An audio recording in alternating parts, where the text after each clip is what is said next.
우리가 며칠 동안은 이 추수감사절의 은혜 속에서 행복한 시간을 누릴 수 있었습니다.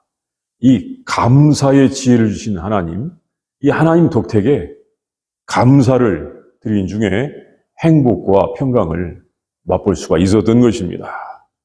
예수님께서는 우리가 영원히 평화와 행복의 삶을 살기를 원하셨습니다. 하나님의 나라가 우리에게 영원한 평화와 행복을 주시기 때문에 예수님은 그 나라를 전해주셨습니다. 하나님의 나라를 전해주셨습니다. 그 나라를 아주 간절하게 전해주셨습니다. 이 본문의 말씀에서 그 예수님의 간절함을 볼 수가 있는 것입니다. 사실 본문은 다른 말씀과 달리 상당히 어려운 뜻을 가지고 있다라고 생각이 되는 말씀이기도 합니다. 그런데 이 말씀 가운데는 예수님께서 하나님의 나라를 주시는 간절함이 있는 것입니다. 그 말씀을 보겠습니다. 첫 번째, 예수님께서는 그 땅에 불을 던지러 오셨다고 하셨습니다. 불은 이 죄악이 관영한 땅에 죄에 대하여 심판을 선언하는 것입니다. 예수님께서 불을 던지러 그 땅에 오셨다, 이렇게 말씀하셨습니다. 사실 우리는 지금 며칠 전에 이 뉴스에서 저기 먼 나라지만 큰 불이 나서 많은 사람들이 참 불의에 죽은 것을 보면서 정말 불은 위험한 거야. 불이 나면 안 돼, 이렇게 생각하기도 합니다. 또 미국에서는 해마다 산불이 저쪽 서해안 쪽에서 나는 것을 보면서 이 불 나는 것 정말 위험스럽게 생각합니다. 그런데 예수님께서 지금 본문의 말씀을 보면 불을 던지러 오셨다고 하셨습니다. 사실 어떻게 생각하면 불은 우리의 삶에 굉장히 중요합니다. 불로서 많은 일을 합니다. 그래서 불이 상징하는 것이 참 많기도 합니다. 그런데 이 말씀 가운데서 같기도 하고 또 다르기도 한 것 같은데 두 가지를 볼 수가 있습니다. 그래서 뭐냐면 고대 그리스 사회에서는 이 불은 깨끗하게 하는 그런 기능이 있다고 생각하였습니다. 이 정화, 깨끗하게 하는 것, 이런 기능이 있다라고 생각하였습니다. 맞습니다. 불은 깨끗하게 하는 것이죠. 예. 불을 통하여 더러운 것들을 다 태웁니다. 더러운 것들이 불로 태워 없어지는 것입니다. 예수님께서도 더러운 것들을 불로 태워 버리십니다. 왜냐하면 예수님께서 더러운 것들을 깨끗하게 하시는 일을 하시기 때문입니다. 예수님 더러운 거 깨끗하게 하십니다. 뭘 깨끗하게 하십니까? 죄입니다. 죄는 더러운 것입니다. 하나님께서는 더러운 것을 싫어하십니다. 그 더러운 죄를 가지고는 하나님 앞에 갈 수가 없는 것입니다. 예수님께서 활동하셨던 그 땅에 죄악이 참 많았습니다. 어떻게 생각하면 그 땅은 하나님이 선택한 백성들의 땅이고 거기에 정말 하나님을 섬기는 예루살렘 성전이 있었기 때문에 하나님을 잘 믿는 곳, 은혜와 사랑이 넘치는 곳, 그렇게 생각해 올 수가 있는데 겉으로 보기에는 그런 것 같은데 그 예루살렘 성전에서 정말로 많은 불의와 죄악이 행해지고 있었던 것입니다. 하나님을 잘 믿자고 정성스레 들여놓은 성전이 실은 부정과 부패가 가득한 곳이었습니다. 물론 어떤 사람들은 그 정도만 돼도 인간들이 할 수 있는 가장 깨끗한 모습입니다라고 말할 수도 있겠지만 하나님께서 보시기에는 정말로 불의가 많은 곳이었습니다. 그 죄악을 제거해야 했던 것입니다. 그 땅에, 하나님이 선택하신 그 땅에, 또는 하나님께서 창조하신 이 우주에, 이 세상에 하나님의 나라가 오려면 그 성전을 비롯한 그 땅에서 행해지는 죄악들이 없어져야 했던 것입니다. 그 더러움을 태우기 위하여 주님은 불을 던지러 오셨다고 하셨습니다. 그래서 그 백성들이 깨끗하게 되도록 하시는 것입니다. 왜냐하면 하나님의 백성들은 깨끗한 사람들이기 때문입니다. 우리는 고린도후서 7장 1절 말씀을 통하여 우리가 깨끗한 사람이 되어야 한다는 것을 더 잘 알 수가 있습니다. 고린도후서 7장 1절 말씀입니다. 그런즉 사랑하는 자들아, 이 약속을 가진 우리는 하나님을 두려워하는 가운데서 거룩함을 온전히 이루어 육과 영의 온갖 더러운 것에서 자신을 깨끗하게 하자. 이 하나님의 백성들은, 특별히 예수 그리스도의 제자들은 깨끗해야 한다는 것을 여기서 알려주시는 것입니다. 그래서 주님께서는 더러운 것을 태우시기 위하여 이렇게 불을 던지러 오셨다고 말씀하시기도 하셨습니다. 그리고 또 예수님께서 그 땅에 불을 던지러 오신 것은 심판하러 오셨다고 하시는 그런 의미가 있습니다. 세상을 심판하러 오신 것입니다. 심판. 그런데 이 예수님께서 행하시는 심판은 좀 독특합니다. 그 심판은 먼저 그 죄인들, 이 죄인들을 심판하는 것이 아니라 죄인이 죄를 깨닫고 돌이키게 하는 심판을 하십니다. 심판이라고 하기보다는 굉장히 독특한 심판을 행하세요. 주님은 죄인을 심판하시기보다는 먼저 죄를 심판하십니다. 이 성경에서 하나님께서 예수님을 보내실 때 뭘 심판하시는가를 제가 많이 찾아봤는데, 죄를 먼저 심판하기보다는 죄인을 심판하신다고 하시는 말씀을 많이 보긴 봤습니다. 그런데 우리 주님의 말씀을, 주님께서 행하신 것을 보면 우리 주님은 죄를 심판을 먼저 하십니다. 특별히 죄의 원인이 되는 어둠의 세력 사탄을 먼저 심판하십니다. 사탄을 먼저 추방하시고 우리들이 사탄의 영향력에서 벗어나서 하나님께로 나올 수 있도록 그렇게 우리 예수님은 하셨습니다. 예수님께서 죄인들에게 심판의 불을 던지시는데 우선은 이 죄를 알게 하시는 것입니다. 이 예수님을 보면 뭘 알 수 있냐면 하나님의 말씀을 알 수가 있습니다. 예수님은 하나님의 말씀이 사람이 되신 분이기 때문에 예수님을 보면 하나님의 말씀을 알 수가 있는 것입니다. 특별히 이제 곧 크리스마스가 다가오죠. 그러면 예수님께서 성육신 하셨다 하는데 이 성육신은 하나님의 말씀이 사람이 되신 것입니다. 물론 이 성육신은 이 아기로 태어나신 예수님만 보면서 성육신 하셨다 그걸로 끝나는 것이 아니라 우리 예수님의 성육신은 십자가와 부활에까지 계속 거기서 보여지고 있습니다. 그러니까 예수님을 보면서 우리는 하나님의 말씀을 알게 되는 것입니다. 죄가 뭐냐? 예수님처럼 하지 않는 것이 죄입니다. 예수님의 말씀을 듣고 예수님의 삶을 보면 우리들이 죄를 행하고 있는 것을 알게 되는 것입니다. 그러니까 우리들이 예수님을 만나기 전에는 자기들이 하는 일이 죄라고 하는 것을 생각하지 못합니다. 그런데 예수님을 만나면 우리가 죄를 알게 되는 것입니다. 죄를 알게 하는 것이 심판이 시작이 되었다고 하는 것입니다. 그런데 예수님께서는 그 죄인들을 위하여 죄인들이 벌을 받아야 되지 않습니까? 죄인들이 벌을 받아야 되는데 그 벌을 대신 받습니다. 자기가 받습니다. 이 50절에서도 본문의 50절에서 그걸 말씀하셨습니다. 나는 받을 세례가 있으니 그것이 이루어지기까지 나의 답답함이 어떠하겠느냐 이렇게 말씀하셨는데 이 예수님께서 받을 세례가 있다고 하셨습니다. 사실 예수님은 이미 세례 요한에게 저 요단강에서 세례를 받고 오셔서 그 중요한 사역을 한참 하신 후였습니다. 그런데 또 받을 세례가 있다고 하셨습니다. 그 세례는 어떤 세례이겠습니까? 어떤 사람들은 성령 세례야. 막 성령 받고 방언을 말하고 하는 거야 이렇게 생각할 수도 있습니다. 근데 예수님에게 성령 세례가 무슨 의미가 있고 예수님이 방언하는 게 무슨 의미가 있겠습니까?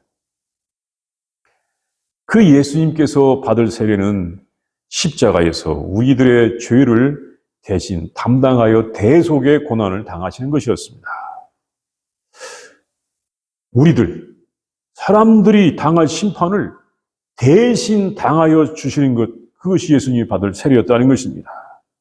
이것을 어디서 알 수가 있냐면 예수님의 제자였던 야고보와 요한이 예수님께서 예루살렘에 올라가실 때 딱 와서 부탁을 합니다. 선생님께서 영광 중에 저희를 하나는 오른편에, 하나는 왼편에 앉게 해주십시오라고 부탁을 합니다. 이 마가복음 10장에서 볼 수 있는 말씀입니다. 그때 예수님께서는 뭐라고 말씀하셨냐면, 나에게는 마시는 잔과 받을 세례가 있다고 하시면서, 너희들도 그 잔을 마실 수 있고 그 세례를 받을 수가 있겠느냐라고 물었던 적이 있습니다. 야고보와 요한은 그 영광에 참여하고 싶다고, 예, 할 수 있습니다 라고 그렇게 대답을 했죠. 예. 그런데 그 세례는 뭡니까? 그 세례는 예수님께서 골고다의 십자가에서 대속의 죽음을 죽는 것이었습니다. 그러니까 예수님의 제자들이 예, 할 수 있습니다라고 하는 것은 뭐냐면, 다른 사람들의 고난을 대신 지고 가는 것, 다른 사람들의 죄악까지도 용서하는 것, 이것이 성도들이 받을 참다운 세례의 모습이라는 것입니다. 예수님께서 50절에서도 말씀하셨어요. 나는 받을 세례가 있으니, 그 세례, 대속의 죽음을 죽으실 것을 이미 아셨던 것입니다. 예수님께서는 십자가에서 대속의 죽음을 죽으심으로 세상의 죄를 심판하시고는 죄인들을 구원하시려고 하셨던 것입니다. 참, 이 하나님의 나라가 사랑의 나라라고 하는 것, 하나님께서 사랑의 하나님이시라는 것을 보여주시기 위하여 이렇게 주님은 죄인들을 먼저 심판하기보다도 죄를 먼저 심판하시고 자기가 죄인이 되셔서 십자가에서 죽으셨던 것입니다. 그래서 구원의 역사, 사람들이 죄에서 회개하고 새로워지는 역사가 일어나게 하시려고 하셨습니다. 이렇게 사람들을 대신하여 십자가에서 심판을 당하시는 일을 예수님 앞에 두고 있었는데, 그 일은 예수님을 많이 고통스럽게 할 것입니다. 예수님은 많은 고통을 당할 것입니다. 그것을 말씀하셨습니다. 이 본문에서 나의 답답함이 어떠겠느냐라고 이렇게 우리 성경에서 번역을 하였는데, 사실은 이 괴로움이나 고통이라고 하는 말입니다. 다른 성경을 보면 괴로움이나 고통이 얼마나 크겠느냐 이렇게 번역이 되어 있습니다. 그러니까 다른 사람들의 고통을 대신 받는 일은 예수님을 많이 고통스럽게 할 것입니다. 예수님은 그것을 알고 계셨고 그것을 이때 말씀하셨던 것입니다. 왜? 우리에게 하나님의 나라를 주시기 위하여 그 간절함으로 말씀하셨던 것입니다. 둘째, 예수님께서는 이 세상에 화평이 아니라 분쟁하게 하려고 오셨다고 하셨습니다. 이것은 그 제자들이 죄악의 세력과 분리할 것을 말씀하시는 것입니다. 이 땅에 불을 던지러 오신 예수님께서는 세상에 화평이 아니라 분쟁하게 하려 오셨다고 하셨습니다. 51절 말씀. 내가 세상에 화평을 주려고 온 줄로 아느냐. 내가 너희에게 이르노니 아니라 도리어 분쟁하게 하려 함이로다. 아니, 예수님이 분쟁하게 하러 오셨다고? 이것은 우리가 상식적으로 아는 예수님의 모습, 그 이전의 예수님의 모습과는 많이 다른 것처럼 보입니다. 처음에 예수님은 평화의 왕으로 나타나셨습니다.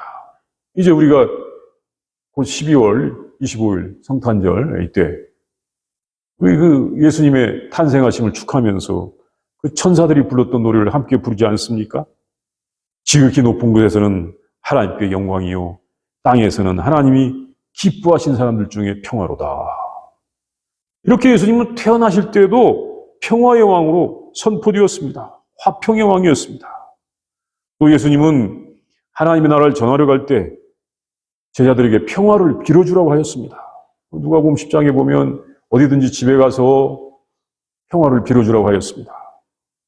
또 예수님은 병자들을 고쳐주신 후에도 평안히 가라. 내 믿음이 너를 구원하였으니 평안히 가라고 이렇게 평화를 선언하여 주셨습니다. 누가복음 7장 50절이나 8장 48절에서도 우리 주님께서 병자를 치료하신 다음에 그들에게 이 평화를 주시는 모습을 볼 수가 있습니다. 하나님께서는 우리들에게 이렇게 평화를 주시기를 원하십니다. 그런데 그 평화를 위하여, 그 평화를 받기 위하여 거쳐야 될 과정이 있는 것입니다. 그것은 분쟁입니다. 죄와의 분쟁, 죄의 세력과의 분쟁입니다. 그냥 죄와의 분쟁이 없이 무조건 평화가 이루어지지는 않습니다. 죄와 치열한 분쟁이 있어야 되는 것입니다. 그 분쟁을 통하여 궁극적인 평화에 이르게 되는 것입니다. 예수님의 복음으로 말미암아 예수님의 복음 때문에 이 타락한 세상에는 분쟁, 분열이 시작될 수밖에 없습니다. 예수님을 믿는 사람들이 실은 분열을 가져옵니다. 우리 평화의 기도 가운데 주의 나라를 평화의 도구로 써주소서라고 했기 때문에 우리는 무조건 평화를 이루어야 돼. 무조건 평화를 이루어야 돼. 이렇게만 생각하면 참 1차적인 생각입니다. 죄악이 있는 곳에 가서는 그 죄를 대속하기 위하여, 죄를 지적하기 위하여 분쟁을 가져올 수도 있는 것입니다. 예수님께서 세상에 전해주신 복음은 이 세상의 어둠 속에 빛을 비추는 것입니다. 어둠 속에 있던 이 더러운 것들이 순순히 물러가는 것이 아닙니다. 그 더러운 것들은 물러가면서 저항이 있습니다. 예수님께서 하나님 나라의 사역을 하실 때에도 가신 곳에 이 떠드는 무리들이 있었습니다. 누가 떠들었습니까? 더러운 귀신들이 막 소리를 질렀습니다. 다윗의 자손 예수여, 왜 우리를 괴롭게 하시나이까? 막 이렇게 더러운 귀신들이 떠들었던 것입니다. 그것들은 예수님께서 오시자 숨어있지 못하고 소리를 질렀던 것입니다. 복음은 죄를 드러냈습니다. 이 죄인들 치고 순하게 굴복하는 경우는 거의 없습니다. 꼭 변명을 합니다. 꼭 변명을 해요. 거기에 분쟁이 있었습니다. 특별히 예루살렘 성전의 제사장들과 그 관리들이 예수님 앞에서 저항을 했습니다. 심지어 예수님을 잡아서 죽이기까지 했지 않습니까? 체포해서 저항을 했습니다. 예수님께서 그 거룩하게 보이는 그곳에 또 분쟁을 일으키셨습니다. 그 불의한 성전을 새롭게 하기 위해서 그런 과정이 있을 수밖에 없는 것입니다. 어둠 속에서 죄악으로 이득을 누리고 사는 자들이 저항하기 때문에 분쟁이 있는 것입니다. 이 사도행전을 보면 사도들이 이곳저곳에서 복음을 전할 때에도 이 각처에서 분쟁이 일어났습니다.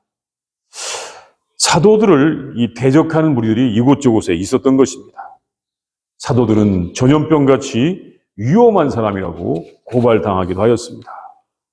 사도행전 24장 5절 말씀을 보면 여기에서 이 대제사장의 대리인이 우리가 보니 이 사람은 전염병 같은 자라 천하에 흩어진 유대인들을 다 소요하게 하는 자요 나사렛 이단의 우두머리라 라고 이렇게 고발하였습니다.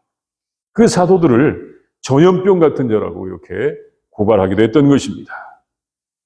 참으로 예수님을 믿는 믿음 때문에 일어나는 분쟁은 세상을 살리는 분쟁이 되는 것입니다.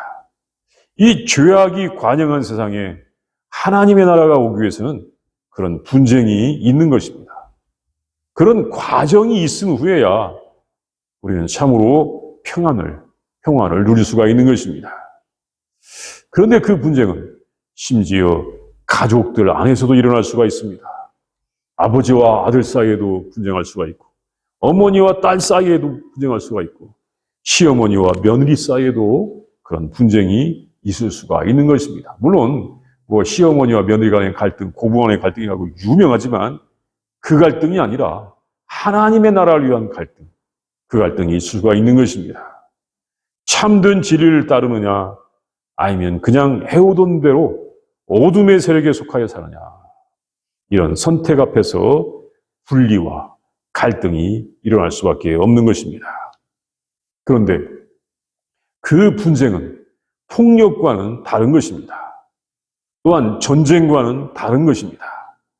이 세상에는 종교의 이름으로 폭력과 전쟁이 일어나는 경우를 자주 볼 수가 있었습니다. 역사적으로도 유명한 전쟁은 이 중세 십자군이었습니다. 신앙의 이름으로 많은 전쟁이 일어나서 정말 수많은 사람들이 죽었습니다. 그 외에 다른 종교들에서도 거룩한 전쟁을 한다고 전쟁, 테러를 일으키기도 하였습니다. 정말로 이 신앙의 이름 때문에 죽은 사람이 참으로 많습니다. 그런데 이것은 전혀 잘못된 것입니다. 모두 실패할 일들인 것입니다. 참된 신앙에서 일어나는 전쟁은 자신의 마음 속에서 일어나는 것입니다. 이 전쟁은 다른 사람들과 함께 무기를 들고 싸우는 전쟁이 아니라 자기의 마음 속에서 일어나야 하는 것입니다. 자기의 마음 속에서 선과 악이 싸우는 것입니다. 의를 따를 것인가? 육신의 정욕을 따를 것인가? 영적 전쟁, 거룩한 전쟁은 자기의 마음, 영혼에서 일어나는 것입니다. 다른 사람을 향하여 막 무기를 들고 테러를 일으키면서 나는 거룩한 전쟁에 참여하고 있다고 하는 것은 전혀 하나님의 뜻이 아닌 것입니다. 이 거룩한 전쟁은 다른 사람을 향하여 무기를 드는 것이 아니라 자신이 의와 사랑과 용서를 선택하기로 결정하는 것입니다. 악은 자꾸 사람에게 폭력을 사용하라, 힘을 사용하라고 하지만 의와 사랑과 용서를 선택하는 것. 그러기 위하여 자기 마음에 갈등을 일으키는 것, 이것이 영적 전쟁인 것입니다. 예수님께서 평화가 아니라 분쟁하게 하려 함이라고 하신 말씀은 이 다른 사람을 공격하라는 말씀은 아닙니다. 이것으로 전쟁의 명분을 만들면 되는 것이 아닙니다. 이것은 의와 진리와 선을 따르도록 함께 대화하면서 그중에 갈등이 있을 수 있는 것을 알게 하는 것과 또한 의와 진리를 따르기 위해서는 분쟁도 두려워하지 말라는 말씀인 것입니다. 그래야 회개가 일어나기 때문입니다.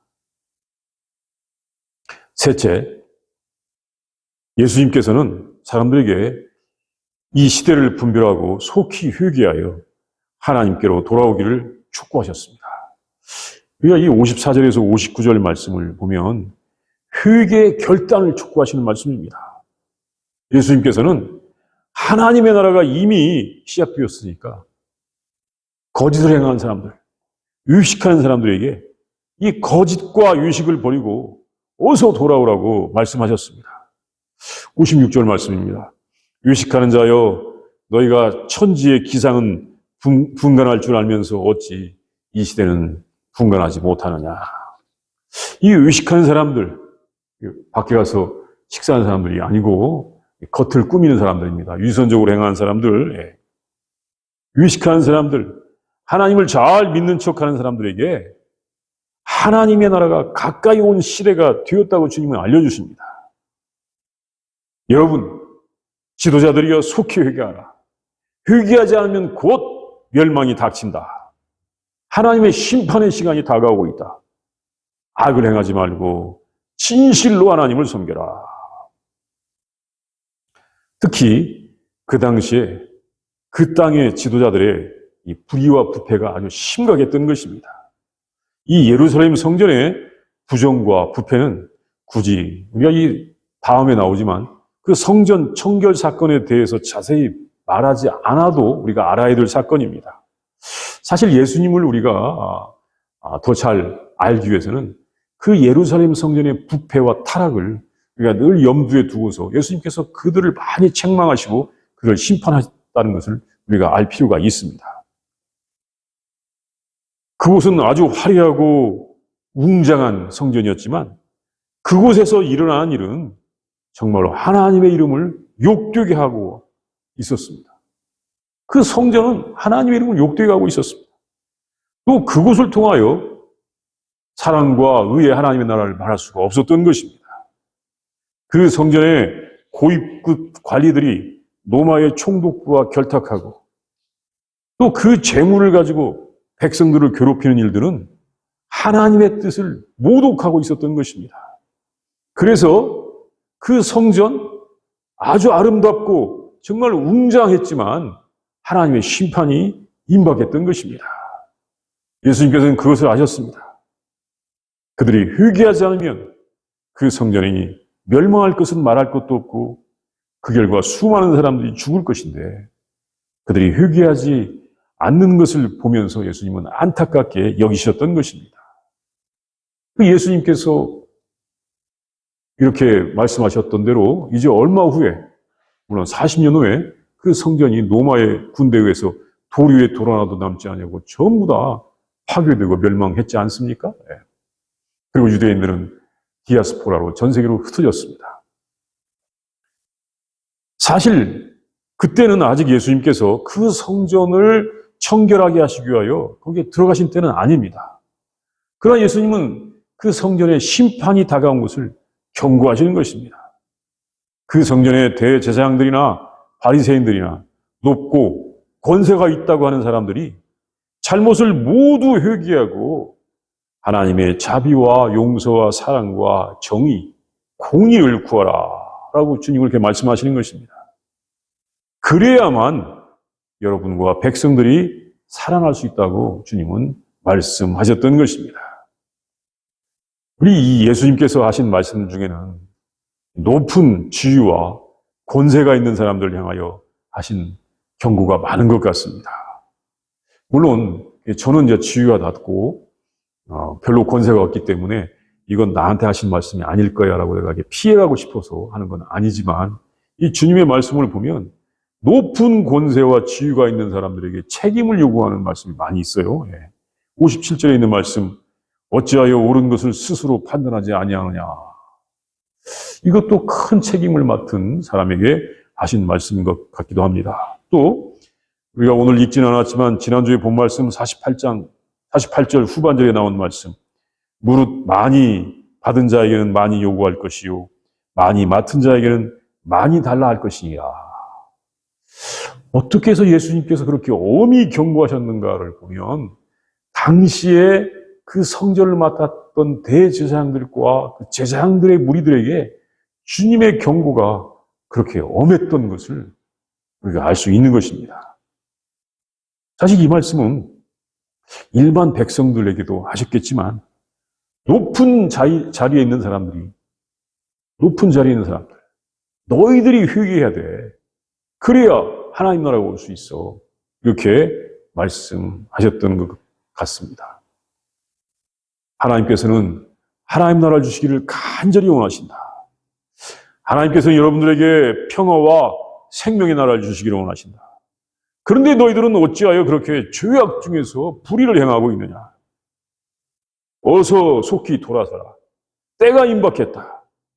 그렇지 않으면 너희들에게 폭풍, 심판, 불, 전쟁, 군대가 들이닥친다. 이런 경고의 말씀이셨던 것입니다. 그 말씀대로 한 세대, 40년이라고 볼 수 있는데 40년 후에 로마 군대의 침공으로 그 성전은 완전히 멸망하고 말았습니다. 지금 그곳에 성전을 또다시 짓겠다고 하는데 그 턱도 없는 소리고 그거 하나님의 뜻이 아닙니다. 이제는 새로운 성전, 예수께서 만드신 새로운 성전이 지금 지어져 가고 있는 것입니다. 우리를 통해서 지어져 가고 있는 것입니다.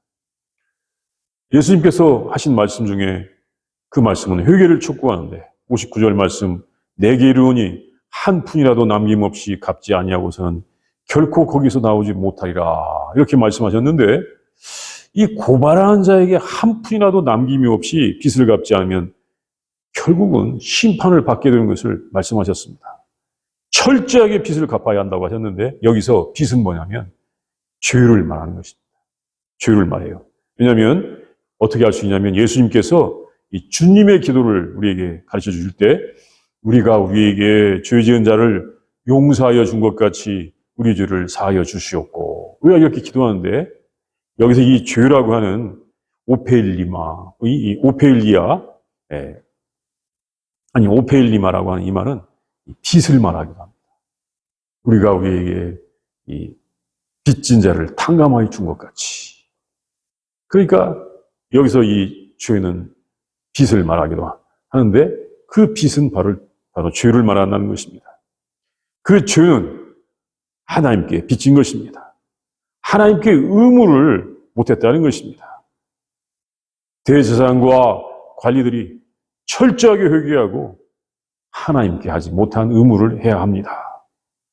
하나님께 의무를 한다는 것은 하나님께 순종하여 섬기며 하나님 말씀을 제대로 전하는 것입니다. 이것은 1차적으로 예루살렘 성전을 향한 말씀입니다. 그런데 이 말씀은 우리 모두가 들어야 하는 말씀이기도 합니다. 그것은 우리들에게 영원한 생명과 참된 평화를 주시기를 원하시는 하나님의 말씀이기 때문에 그렇습니다. 우리가 예수님께서 하신 그 말씀을 듣는다면 우리들에게 이 멸망하지 않는 참된 성전이 있게 되고 우리 예수님께서 말씀으로 이루신 그 성전에서 우리는 하나님과 함께 영원한 삶을 누리게 될 것입니다. 그 은혜가 우리 모두에게 있기를 바랍니다. 우리 다 함께 기도하겠습니다. 먼저 본문의 말씀을 상상합니다. 우리 예수님께서 사람들에게 내가 이 땅에 불을 던지러 왔다고 하신 그 말씀하시는 그 모습, 또 화평케 아니라 분쟁하러 하게 함이라고 하시는 그 말씀하시는 그 모습, 그리고 또 사람들에게 회개를 촉구하시는 그 말씀하시는 모습을 우리가 상상하면서 본문의 말씀을 묵상하도록 하겠습니다.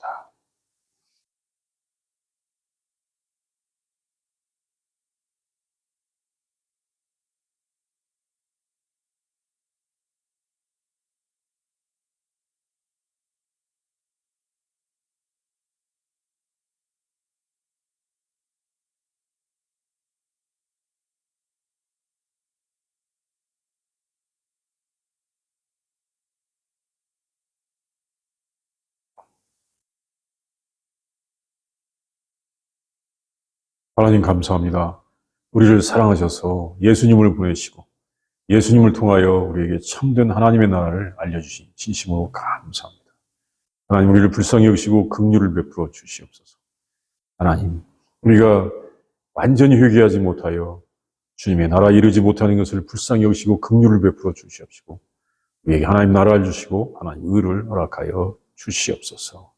주님 우리가 정말 우리의 죄악을 심판하시기 위하여 이 땅에 오신 불을 던지러 오신 우리 예수님을 잘 알게 하여 주시옵소서.